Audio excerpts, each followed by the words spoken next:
பாலக்கோடு பேருந்து நிலையத்தில் தமிழக வெற்றிக் கழகம் சார்பில் கொள்கை விளக்க பொதுக்கூட்டம் நடைபெற்றது. தருமபுரி மாவட்டம் பாலக்கோடு பேருந்து நிலையத்தில் தமிழக வெற்றிக் கழக தலைவர் நடிகர் விஜயின் 51வது பிறந்த நாளை முன்னிட்டு தமிழக வெற்றிக் கழகம் சார்பில் கொள்கை விளக்க பொதுக்கூட்டம் நகர செயலாளர் விக்னேஷ் தலைமையில் நடைபெற்றது.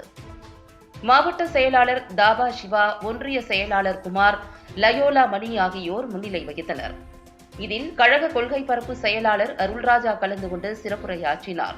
அப்போது பேசிய அவர், திமுக குடும்ப அரசியல், வாரிசு அரசியல் செய்வதாகவும், திமுக ஆட்சியில் ஊழல் நிறைந்து காணப்படுகிறது என்றும், திமுக தனது கொள்கையை பாஜகவிடம் அடமானம் வைத்து ஊழல் வழக்குகளில் இருந்து தப்பித்து வருவதாகவும், தமிழகத்திற்கு பாஜக தோளில் சுமந்து வந்த கட்சி திமுக தான் என்றும் கூறியவர், வரும் 2026 தேர்தலில் தமிழக வெற்றிக் கழகம் அதிக இடங்களை கைப்பற்றி தளபதி விஜய் தமிழக முதல்வராக பதவி ஏற்பார் என கூறினார்.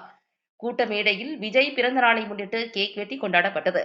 இக்கூட்டத்தில் தமிழக வெற்றிக் கழக மாநில, மாவட்ட நிர்வாகிகள், ஒன்றிய, நகர, கிளை கழக நிர்வாகிகள், சார்பு அணி நிர்வாகிகள், தொண்டர்கள், பொதுமக்கள் திரளாக கலந்து கொண்டனர்.